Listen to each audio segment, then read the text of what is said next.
Welcome, welcome, welcome. Welcome to Wholesale Hotties, the place where ladies in real estate are talking about real estate. I'm your host and MC, Sharon Lee Smith, together with my co-host, Monique Fell. Hey, Monique, how are you? Good, Sharon. How are you? I'm good. We are missing our other favorite co-host, Donda Mullinex, who is on vacation for her birthday. I'm so jealous that she's in Cancun. And our other co-host, Jen, who's being a fantastic mom as usual. We have our very first hottie. That is a guy. Hey, Brian, welcome to the show. How are you? I'm doing just great. Can you hear me fine? I can hear you just fine. I want to make sure because my technical skills are not so great. Okay, none of ours are great.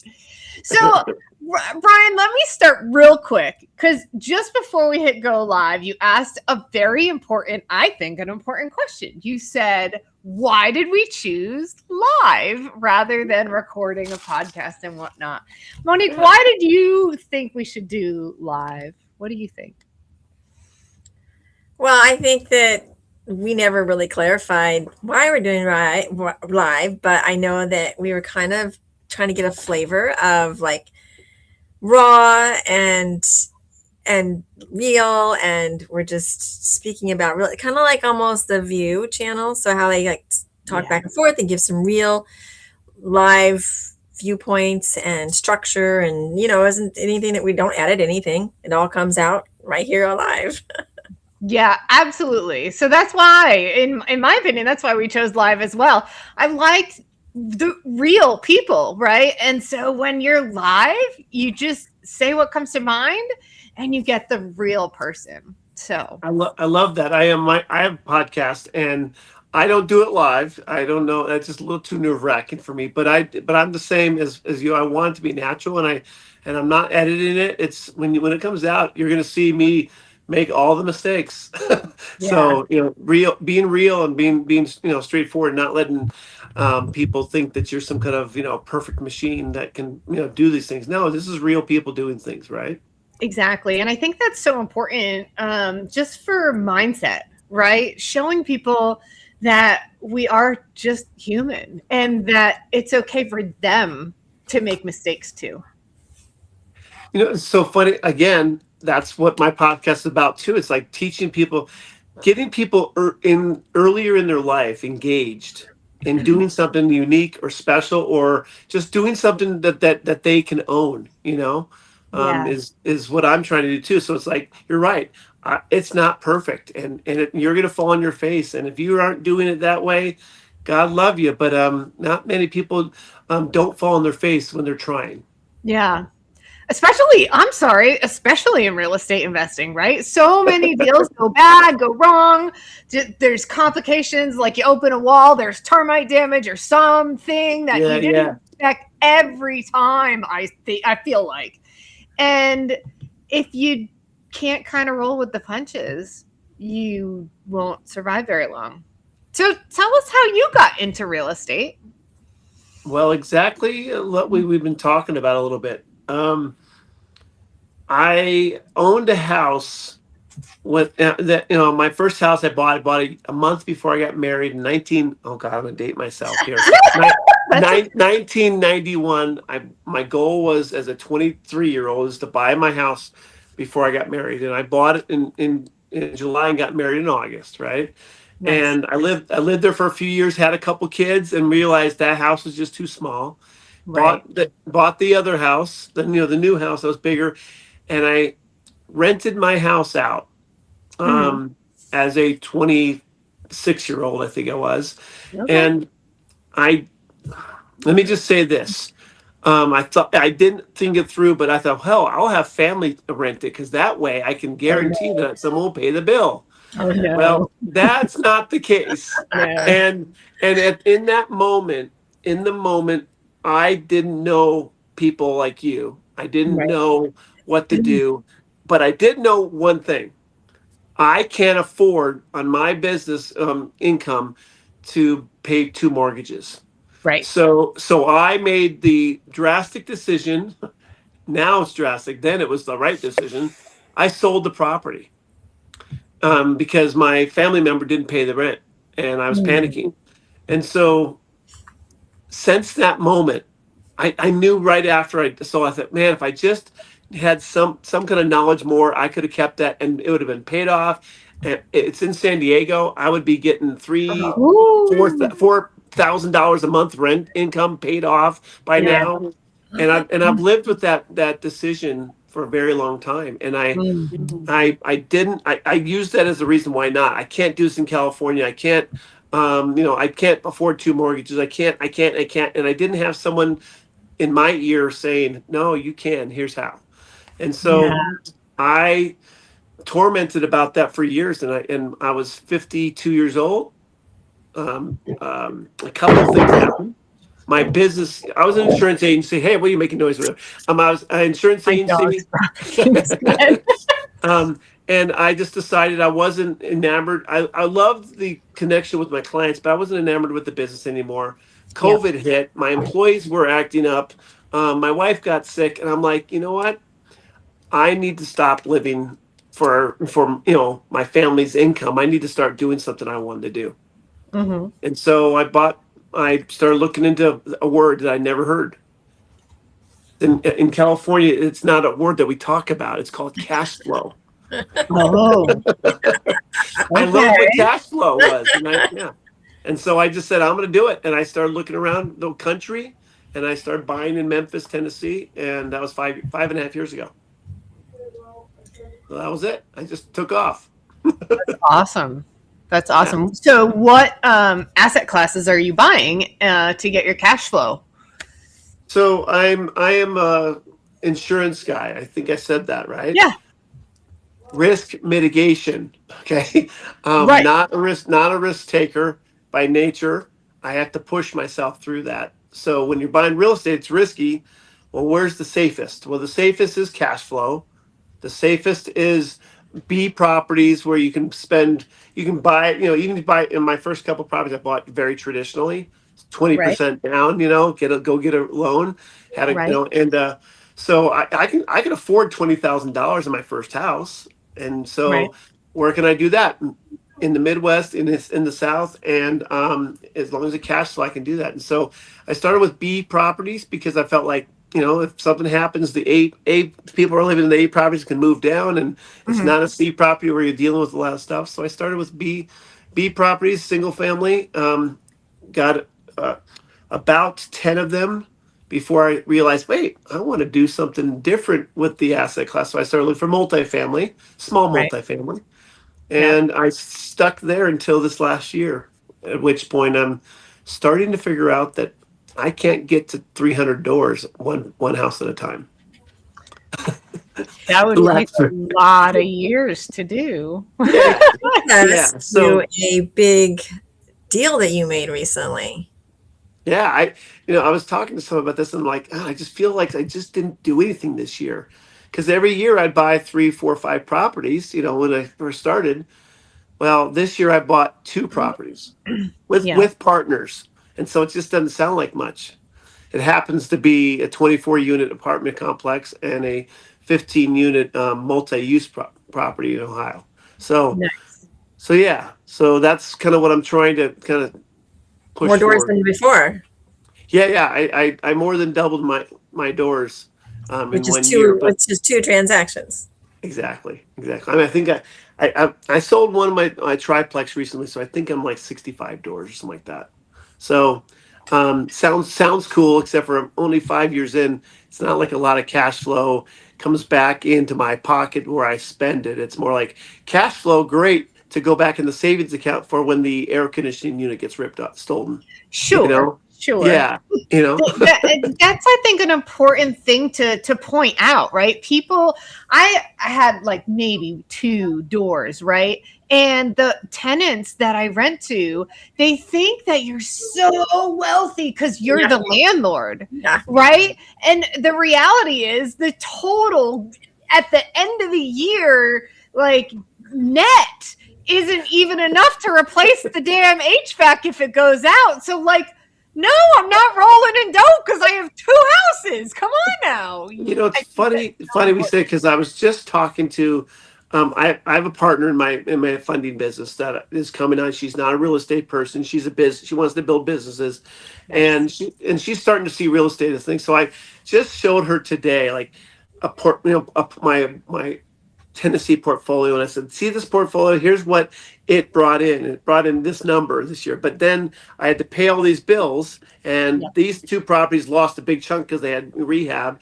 and I end up with this number." She said, "Oh, that's a good number." I said, "Oh, wait."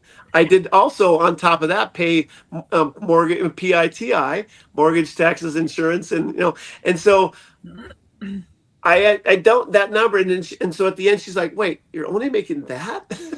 Yes.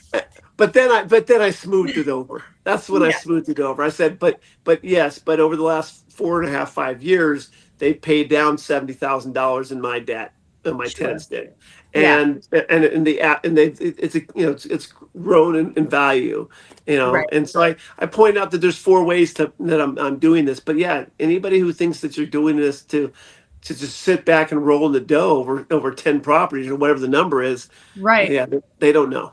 They don't They know. don't get it at They all. don't. Yeah.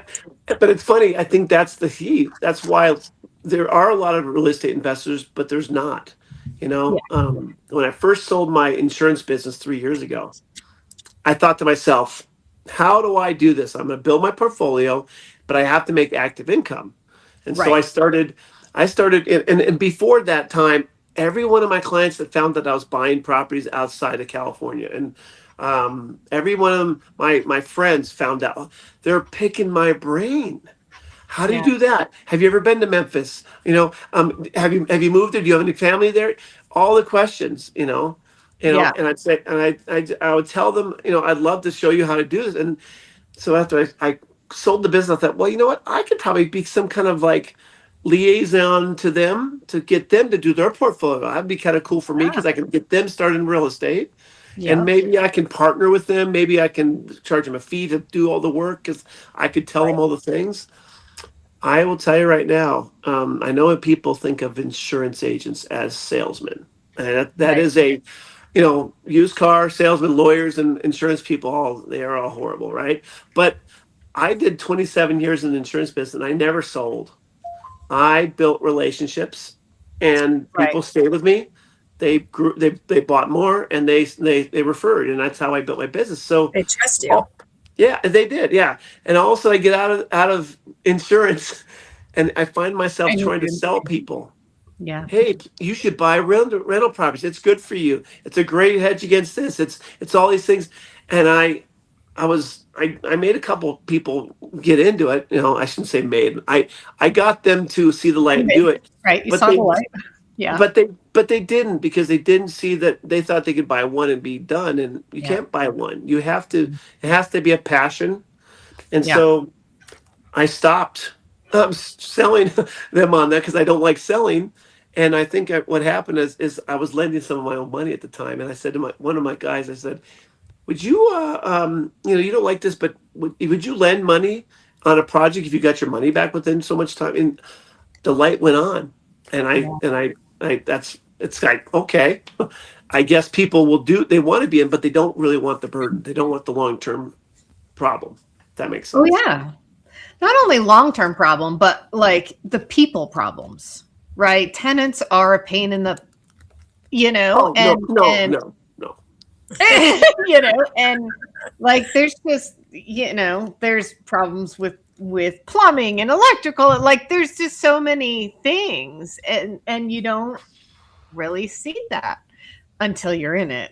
And yeah, you gotta love it, or it's just not worth Yeah, it. I wrote a check for $9,990.22 today, for the one of the units in my duplex in Ohio, because the Mm, tenant demolished it, yeah, and they Yep. moved out. And so yeah, it happens. yeah, You got to be prepared for that. yeah. So for Well, it sure. sounds like, Brian, you not only started investing in single family, multifamily apartment buildings, but you also lend. So did you start the lending right away, or was that after you started buying properties that you started lending money? Yeah, so I started buying real estate a couple years before I sold my insurance business. So by the time I sold my insurance business, I had bought 10, 10, 11 doors. Mm-hmm. I bought my first four traditional, go out and get a loan, pay 20% down. Mm-hmm. Then the fourth house I bought cash, and then I fixed it up and I burred. And I did that, that was the first burr. I'm like, wait, that's cool. I like So for the that. people that don't know what BRRRR means, can you kind of elaborate on BRRRR? Absolutely. So we're always looking for ways to get your money back out of a property. So the first three doors I bought, I put 20% down of the value, and that money still is in those properties today. So how do you figure out, how do you keep doing this and do it with other people's money type thing, right? So what BRRRR is you buy it, okay, and you can buy it in different ways, but I'm just going to go with what I did. I bought it cash, okay, it's $62,500, okay, and then I went in the price, found out what needed to be done, hired a contractor, built a relationship there, spent $32,000 on my rehab.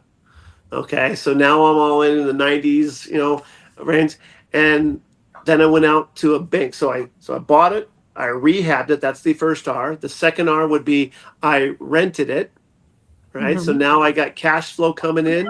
Rented it for $1,400, I think, the first year, a month, and then I went to a bank and I refinanced it. That's the last R, and the bank says it's worth 110.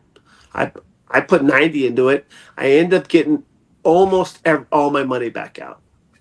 So the refinance guy comes in and says it's worth 110. I'll give you 80% of that, and I think they gave me 87.5 or something like that, and I put like 92 into it. So I left $4,000 or $5,000 in it. I thought to myself, okay, my fourth deal, I left $5,000 in a deal, and I got all my money back out. That's pretty dang cool. Yeah. So that's the BRRRR strategy, and it was great then, especially because at that time was when the interest rates were low, and my interest rate on that property, I still own it, is I think in the mid threes, Nice. Nice. right? And then I found somebody who had three doors and three houses, and they wanted 200,000. I said I'll give you 140, and they took it. So I bought three houses for 140. I sold one of them for 50,000. Put nothing into it, and then the other two I did the BRRRR strategy. I had bought them, I had fixed them all up, I refinanced them over the 6 month period, and got all my money back out on those ones. I'm like, okay, I'm a genius. I can do this. And you don't even live in the state that this is happening. These are in Tennessee. I was in California still at the time. So yeah. So at some point you think you're a genius, and then you get hit in the head a few times along the way. But, but yeah. So I bought 10 houses like that before I sold my insurance business, and then all of a sudden, it's amazing. All these banks who are clamoring to lend me money, all of them nothing. All of a sudden, just because I have an 800 credit score, but I have no W-2 or business for 25 years, they did not like me anymore, and I had to pivot. So I was that's when I found how do I do this more creative than I've already been doing it, and that's when I started doing. I joined the guy who puts this club on. Pace Morby's got such creative. Just an amazing brain for how to get things done when it's not traditional, and so that's what I started doing. So nice. Yeah. So does that answer that question there, Monique? Yes, and then after you joined the group, your life just became even more open, and what the opportunities were there, and the way that you can start a podcast. Yeah. Yeah. Well, let me back up. Today, as of a year ago, I had bought houses traditional. I've done cash, and then the BRRRR strategy. I bought. I got a friend of mine who had funds who didn't want to be too risky. He lent me. I bought a house with his private money. I'm actually refinancing that house now, and he's going to get all his money back, which is kind of cool. Um, All I his money bought. plus. I'm sorry. All his money plus he gets Oh a yeah, fee. yeah, yeah. He's been getting paid every month for 2.5 years, Yeah. and So it's nice he's little making cash his money. flow for him. Yeah, so he's very happy. He's one of my lenders in my lending business now. Um, Let me see here. I bought, and I joined this creative group, and I bought my first house, subject to. I know some people know what that is, some people don't. I don't know if I should explain it, but basically taking over the existing mortgage because the mortgage rates are so low, and so you take over their loan, and you get to pay that mortgage down that much faster because the lower interest rates, So that means and you didn't so have to come up with 20% down out of your own pocket. well, do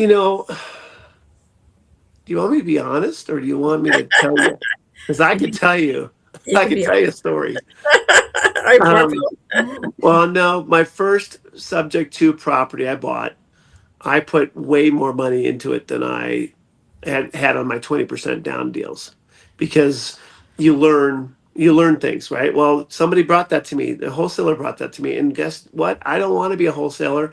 I will gladly pay a wholesaler to bring me the right property. So you pay them. And then the seller wants a little bit of a chunk of money because he's going to walk away from this property. And I like the property, so okay, I'll pay them. And then I'm going to give you the real scoop here. Then when you're closing escrow on December 22nd, and the seller says, "Can I just stay in for the holidays?" And I say, "I have a big heart. How about you pay for January rent to me for January?" I did that smart. And at the end of January, you move out then, and then I will do my thing. That was a great idea. I'll tell you right now, there's little tricks. One thing I fell into is I actually had that in the contract that he's going to pay me rent, thankfully. Because when he didn't move out this February 1st or Yep. March 1st Yep. or April 1st, and I had to hire an attorney, fly to Knoxville, Tennessee, to evict him and go to court. And I didn't get him out until like June. So that's 4 months. Wasn't I was paying the mortgage, but I wasn't getting anything out of it. Yep. So you learn these things. So that cost me money, right? The lawyer cost me money, and then I had to rehab it after he moved out. Yep. So I ended up putting more money into that deal than probably any other deal. Yep. But I learned so much. Yeah. I think that's the thing that I think I couldn't convey to people early. You can't buy one property. You Yeah. can't. You have to keep going, and you have to learn your lessons. You have to get smacked in the face, and then you have to stand back up and go, okay, what am I not going to do again? And you kind of keep going, right? That's really good advice. Yeah, you have to have persistence, Yeah. for sure, for sure. And then, so Monique, to your point, I joined. Can I say the names? I don't. Some people don't want to say names. Go for it. Okay, I don't. I don't want to talk about it unless you guys want me to. But yeah, I joined Sub 2 back, and that's when I started buying Subject 2. I bought 7 or 8 of them now. Mhm. I then did a couple fix and flips with a partner. Did not like that. I don't like the feel of doing the fix and flip myself. So I learned that. And then I joined Gator, it was just a substitute to learn how to lend, because I thought, well, that's cool. And I found really quickly, I love Pace Morby. I'm never saying anything bad, but Gator's not my style. Yeah. Not my thing. I didn't like a lot of things about the people I was dealing with in that. So I did a couple deals, learned my lesson, got out, and thought, okay, that's not going to be my way. And then started my lending business surely by me lending my own money and going, oh, I like that. Oh, I don't like that. And did a couple deals. And then an amazing deal. The deal of the century came along, and it was, $140,000 was needed in first position, which is good. And I had 50K because I had done other lends, and I only had 50K. So I called a friend up and said, hey, would you have, the 90K I need? And he's like, no, but I have 60K. I said, hold on, I'll call you back. And I called someone else to say, hey, I got a deal.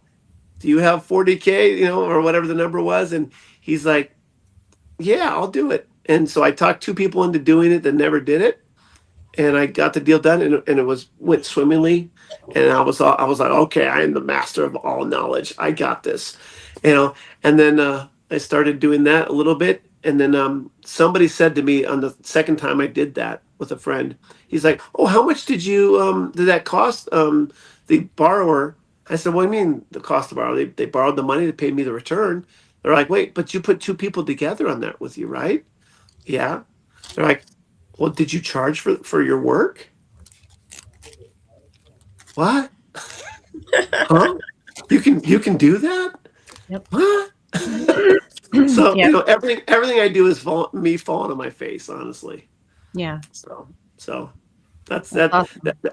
that was it. But I'll tell you right now, Owners Club is what has pushed me over the line. You mentioned it earlier, Mhm. Monique, that I've made some changes in the way I think and the way I'm growing, and my ability to be on this today. Mhm. I I I'm very personal. I love talking to people. I love building relationships, but this scare, oh, this is media. This is not friends. These are not just conversations. This is beyond me, and I wouldn't even try it. So those are the kind of things that I'm coming out of my shell that you mentioned earlier. Well, we're glad you're coming out of your shell. This is great. Yeah, Yeah. Let me make a suggestion to you because I love Gator's it. not my speed either. Look up Eddie Speed, and his brand, his thing is called Note School, and it's all about long-term lending, first position lending, bigger dollars, and wrap lending, like what you just talked about. And Eddie Speed Uh, is phenomenal. He's Eddie really Smith. phenomenal. Yeah, Eddie I Speed. gotta write that. I love that. Yeah, you know what? I think that you got to find that niche that fits you. I don't like Yeah, short term flips. I don't like, matter of fact, when I talk to certain people in these communities that I told you I don't really love, yeah, um, they're unrealistic about. They're really realistic about the one deal that they see in front of them. right, They're really realistic about how well they're going to do forever doing that one thing, yeah, and they get one deal that happens to work out. And by the way, I'm not bagging on them. I'm telling you, I did it. I right, got my first deal and I made that 30% return in 4 months, and I thought I was a god until you can be a god for 3 or 4 deals and think you're amazing, and it's right, the fifth deal that takes all that money away that you earned right, in those deals plus some, right. and you go, oh, Yeah, so I should go in this with a safety mindset, yeah, not a I'm going to get rich mindset. right. And that honestly, that just comes with experience. And Yep. you Maturity, age, experience, Making getting yeah, mistakes. knocked. yeah, Yep. I actually had someone from that community that I think is a great person, and I think that I can do a lot of business with. And to me, one deal doesn't matter. I want to do deal after deal after deal Yeah. with my borrowers and with my lenders. Right? That's my kind of my thing, relationship building. Um, and she just turned me down on a deal that I thought was solid. I mean, really, the borrower was amazing. The deal was amazing. I know my documents are amazing. I know I do my job on that Right. side. And she says, "Well, no, my partner wants to go back to the same type of deal that we just came off of, and it happened to be one of those deals that they are going to get rich on." And I just said, just be careful and just know that I'm still going to be here when you're ready. you Yeah. know, it's all you can do because people have to experience things. I was Oh yeah. they have to. My kids. I joke about my kids all the time that they're all better looking than me. They're all smarter than me. They're all blonder than me or better blue eyes or whatever they have it all except for the one thing that I do have over them, which is experience. Right. And experience is what gets you to that next level. You can be as smart as you want to Yeah. be until you get hit in the face, right? Right. So Right. yeah, so that is the game. Yeah, so slow and steady is my thing. Relationships are them. I found actually every time I've lost money, I have lost money. I've lost money. Haven't we Um, all? Yeah. yes, yes, yes. every time I've lost money, it's been, I think maybe one of them was in first position, but the rest of them were in second position. Yep. And the returns were going to be amazing. Right. And the key of those wasn't even those two things. The key was I didn't know the borrower. Mm. You can't know them. They can't be all your best friend, but I didn't take the time to understand their experience, True to understand their morals, to understand, all the things. And every time I lost money, it's been with someone that I did not know, that I didn't have a relationship with. Yeah. That's such an important lesson. Yeah, that's the big one. That's the big one. And quite frankly, that's not just with lending. That's with partnering on projects where I'm buying a property. Oh yeah, contractors, everything. Yeah, absolutely. Yeah, I've lost more money with contractors that walked. Yeah. Relationships Mhm. are in everything you do, and I think that there's a lost art to building relationships. Yeah. So, it's just getting more and more intense as AI becomes more prevalent, and these Zooms, and not feeling the energy in the room, because it's different in a Zoom than it is when you're in the actual room with people and building those relationships. It's different. It's a different animal. Yeah, it is. And it should be. It's not that you can't build it. Right. Monique, you and Monique, you're a friend of mine. Okay, that's the way I look at you. We've only seen each other in face to face 2 or 3 times. Right. We do a lot of Zooming, a lot of this kind of thing.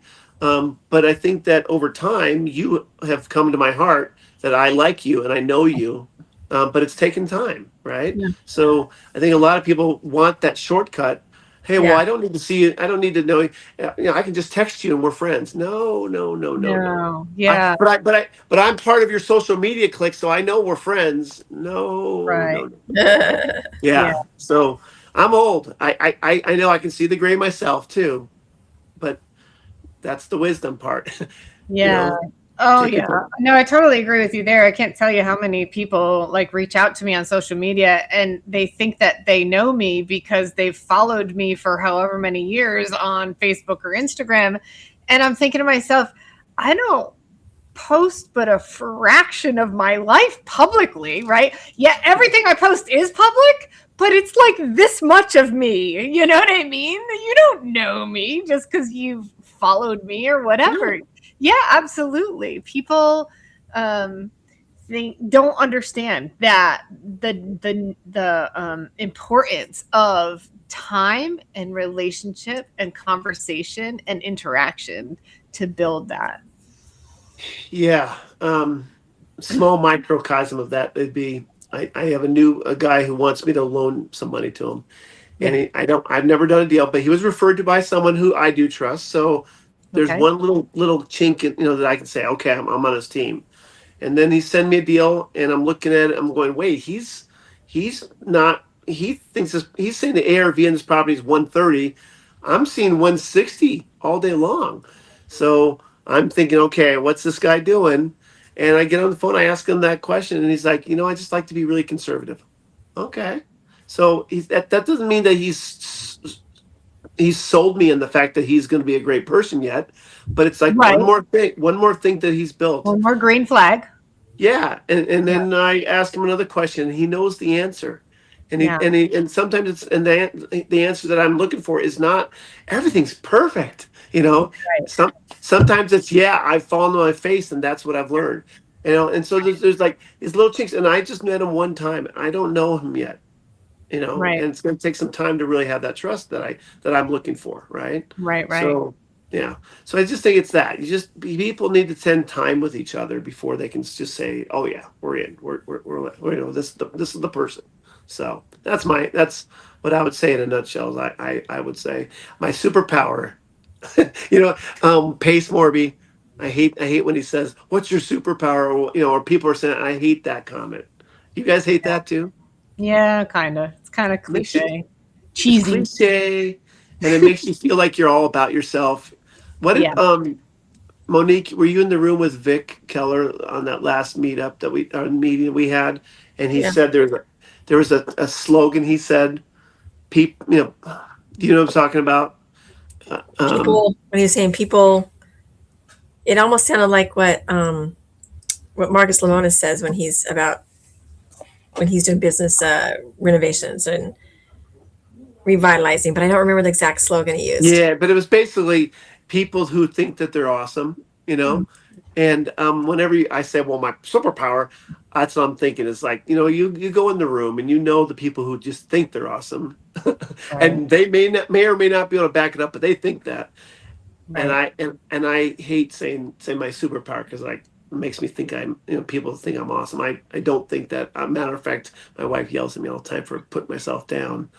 Stop doing that, Brian. You're amazing. Yeah, but you're married to me. You're married to me. You have no choice. But yeah. What's your superpower, Sharon? If I had to call it myself, I'm calling you out. You have to tell me. Well, okay.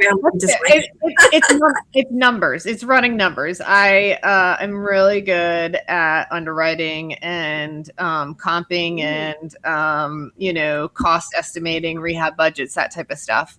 And so that's why I love wholesaling, because most of what I do, other than relationships, is run numbers, right? And so I love it. Like, send me an address and I'll analyze a deal just for fun. Like, I really just enjoy like running the numbers. I don't know if that, that is a superpower because I don't like doing that. Okay. So we might need to talk about how we can kind of collaborate, because ultimately I'm building a business where I'm going to do what I have a partner named Taylor Ty. I said to her, listen, I need you to do these things and these things because I can't do them as well as you can. And I need to go do what I'm good at, Yep. And so that's a tool. That's a thing that I might need someday, or at least. All right. You got my number. Let's do it. I love that. I love that. And then you're wholesaling. Where do you wholesale? Yeah. Oh, so I mainly focus in where I'm at is Virginia. So I do the Virginia, DC, Maryland circuit. I do a little in West Virginia too, but not a lot. But I really try and concentrate in the Southeast Virginia area where I'm located anyway, because it's quick. I can get to it. I know the neighborhoods like the back of my hand. You can walk the street. It just helps. Exactly. Yeah. Exactly. Awesome. So like, I know the difference between this neighborhood and this neighborhood is going to be a major ARV difference. And a wholesaler sends me another dealer and they're like, oh, it's this. And I'm like, no, it's not. It's that. And I can pull that out pretty quickly. It's so funny because like I've been working in Memphis for 5.5 years. And so I tell people all the time, if you want to look in Memphis, call me before, call me or just text me the zip code that they're telling you is awesome. Because in Memphis, I don't know if you know about Memphis, got a lot of crime. So there's zip codes that you are no-goes, right? And so you have to know those things. And I only know them because I've been there for 5 years pounding the pavement there. But like I said, so to your point, you know that neighborhood. It's easy. It's two streets, two blocks over could make a big difference. Oh, absolutely. And the thing is, that doesn't make it not a deal. That just means you have to adjust your buy number. That's right. You got to know. Right. And so like this neighborhood, we're buying at 35%. That's it. Don't go any higher because I will buy it. Right. Yes. But over here, we might be at 55, 60. You know what I mean? Because it's a nice neighborhood. It's a desirable area. It's by the hospital. It's whatever. Right. Yeah. And so if you don't know that, or you're not willing to, this is why like it drives me crazy. Some of these wholesalers that are like, oh, I wholesale nationwide. You can't possibly understand the nuances of every neighborhood across the nation. Thank you. You just can't. Yeah. Well, I'm getting out of one of my houses because I thought I'd go deeper in that neighborhood. I'm not. And I'm like, why am I there with one property? And I lend in 5 states. I'm not. I can't lend everywhere because I don't know everything. Right. So yeah. So you got to And have it's this that thing. risk tolerance too, right? You don't want to lend in an area that you don't know what the foreclosure laws are. You don't know like the true values of those properties. If you do need to foreclose, what that thing, like any of that stuff. I have a story. Do it. I love stories. You guys are gonna go, man. You're gonna hang up, turn this thing off. You go, man. I'm never gonna talk to that guy again. But I like to. I love building relationships, and I believe that this kind of banter is like how you do it. So I love this. I agree. So I am an awesome genius in my lending business, and I found a deal where the guy needs $60,000, first position on a $400,000 house. He's a contractor. He'll get the work done. It's no problem. 4 months deal. 30% return. Have you heard of that before? Does that sound awesome? Yeah. $60,000 first position on a $400,000 house with a guy who's he just needs a little bit extra money to finish his house to make it $500,000 value. Yep. Yeah. 24 months later, Yep. I'm foreclosing on him. Oh, dang. And the story, why I'm bringing that story up, is not because that happens, because it does happen sometimes, but it's in Virginia. Oh, tell me all about it. And this guy here thought that because he never foreclosed before, because I've been lucky enough to not foreclose. I thought that when you foreclose, and this is my rookiness, that you get to get the house from them, and then you can sell the house or keep the house, and then you can say, "Hey, I put 60,000 in, but I got a $400,000 house. Yay for me!" Not in Virginia. Nope. In Virginia, you go do this thing. You put the money down. You wait for all this time. You pull your hair out for a long time.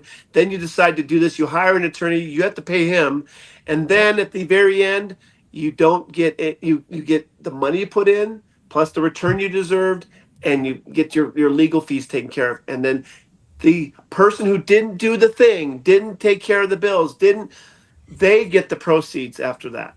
Yeah. Now they lose their house because they're an idiot, but they also get to keep. Yeah, the balance. Wow.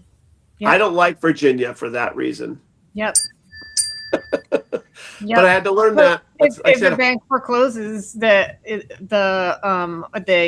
get their loan paid off and whatever fees and whatever. But yeah, the homeowner gets the balance.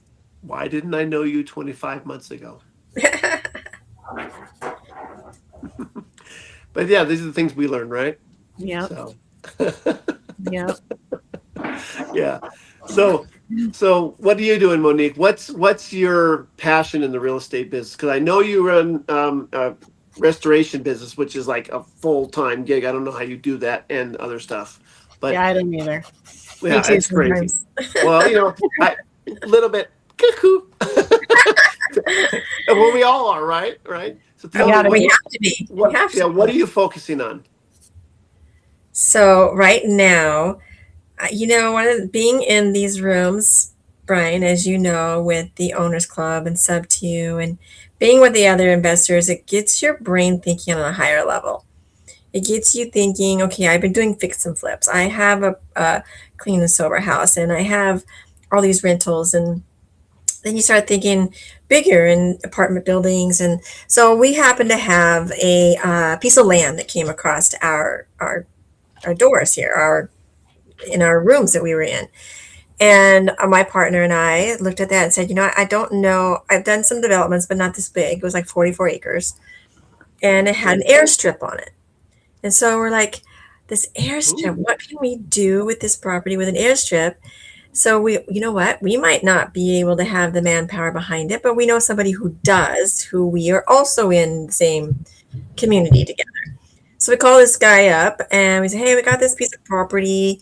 Can you take a look at it, see what you think? So he puts his whole team on it. He's got a team, a project manager, and he's got an architect.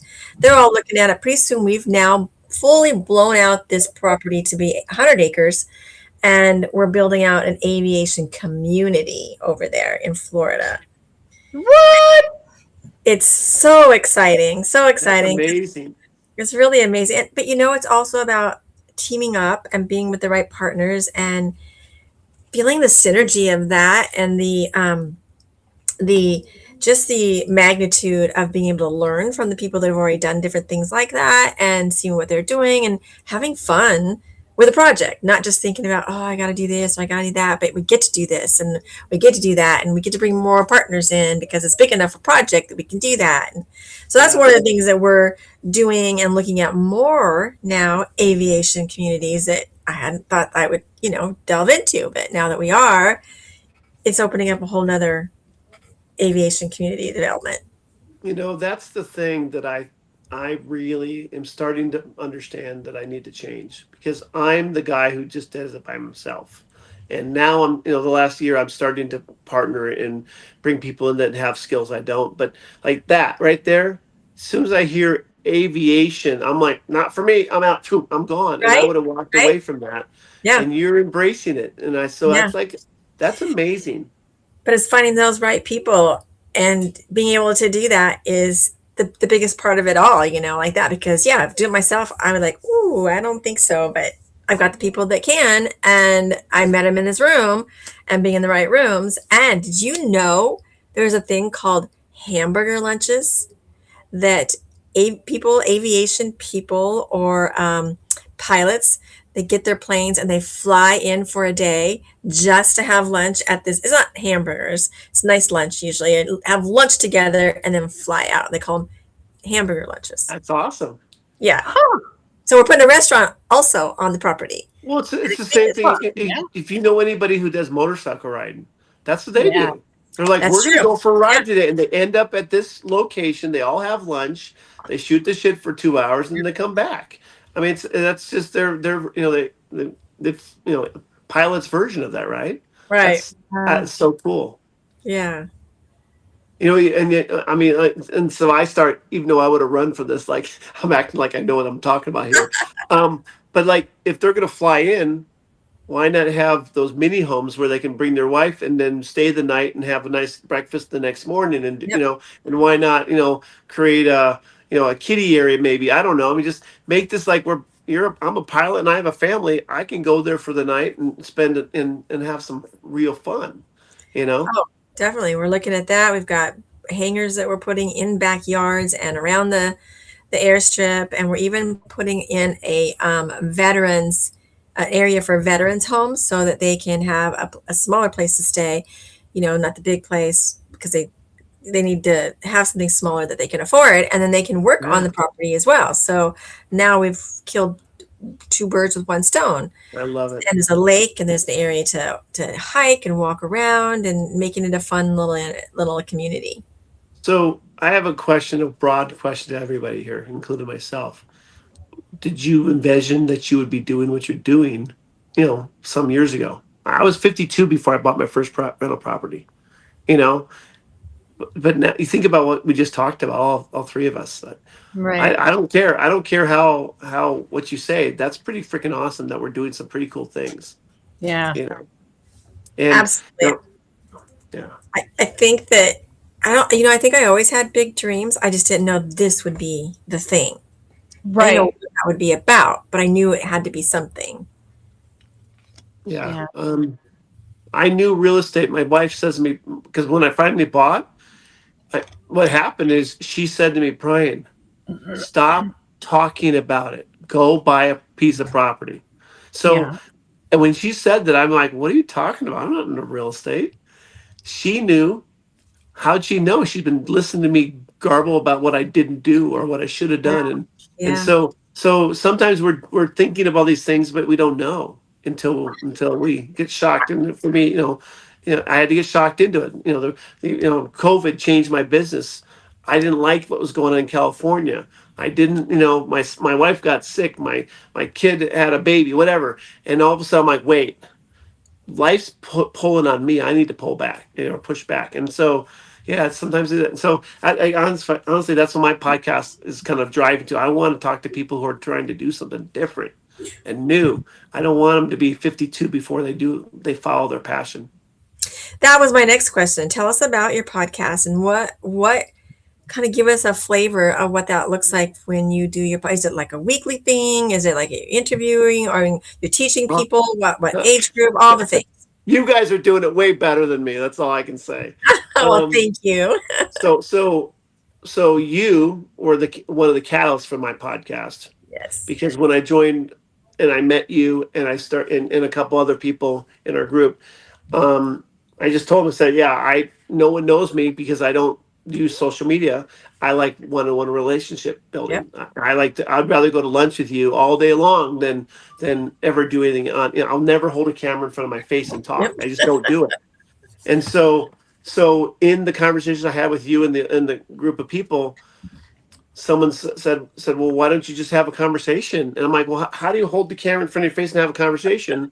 And podcast came out of that conversation. And I'm like, wait, if I can figure out how to put a podcast on, I can just have conversations with people that I like or don't know and I'm going to like, or maybe I'll never like them. I don't know. But at least I'm doing what I'm good at. This is my superpower. Right. Relationship building is my number one superpower. The second one's action taking. I don't like sitting around waiting and wondering.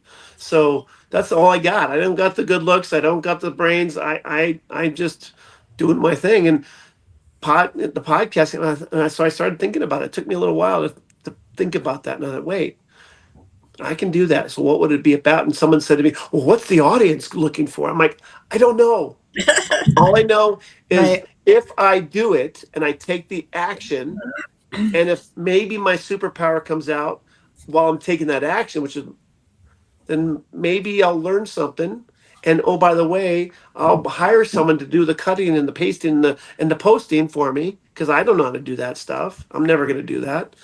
Hey, I can get social media out, and I can do a podcast and meet people, and I can build relationships. And holy crap, this is cool. And that's how it started. And so then then you have to have like have to have a thing. Why am I doing this or what? I don't know. I think it'd be kind of cool if I got a 30-year-old to watch my podcast and realize this old man started at 52. He's now 58 on Monday. And he didn't start till 52 and Happy he's birthday. doing this thing. Thank you. And he's doing the thing and maybe it's not perfect, but he's doing what he wants to do. Maybe I can get a 30-year-old start that process in their dream a lot earlier than I did. And I think that's really my core of what I wanted to do. And meet people. That's So great. that's it. That's it. And then I learned, wait, if it's too hard to do, I'm not going to do it. So I talked to my partner Taylor Ty. I said, Taylor, build me a thing where if I say, hey, you want to be on my podcast, they can just click a button and answer some questions, and it will schedule them, and I don't have to do all that. So I just have to show up and just look as pretty as I am, and that's it. So that's so that's it. And so it started, and it's kind of cool, and I enjoy it. So that's it. It's not. It's a lot simpler than a lot of people think, but except for the fact that I have 20-something kids who are like, Dad. Every old white guy has a podcast now. No. Okay. I'm an old white guy. That's me. I got a podcast. Mark, put me in the box. I don't care. So I get a lot of ribbing from my family because they're like, what are you doing? I said, I am doing my thing. Shut up. Living my best life. That's what you tell them. I am failing every day. I'm failing forward every day. And my you watch my podcast, you can see it, and it's okay. And as a matter of fact, I hired a producer because I'm like, I can't. It's not gonna. I can do the podcast, and it'll never be shown anywhere. So, kudos to you for doing it live because now it's out, right? Exactly. But yeah, exactly. But so I had to hire them, and at first he's like, well, I can fix this, and I can make this better, and I can make the background better. And I'm like, you know what? I don't want the background to be better yet. I haven't earned a better background yet. I haven't earned the right for that. And so I'm kind of holding things back because I want it to be like when people see the first 10 and they see the 100th one, I want them to go, holy shit, this guy's grown. holy crap, this guy took it on when he was shitty and now he's doing okay. I kind of want people to see that path because I don't Amen. I haven't done that before. So Amen. it's new for me. I love that. I really love that. Yeah. And on that note, it's been an hour. It always ends up being an hour, and we're like, oh my God, we ran out of time. Brian, it's been really great to have this conversation with you. Ditto. Your wife sounds amazing. We'd love to meet her sometime. Thanks so much for coming on the show. Really appreciate it. Thank you, guys. Appreciate you. You're welcome. Thank you, Ryan. Glad we got to hear your story. Oh, let's do something cool together. Yes, let's do it. Cool, something cool, cool stuff. I got lots of stuff coming up. There you go. Talk to you. Thanks, guys. You're welcome. Bye.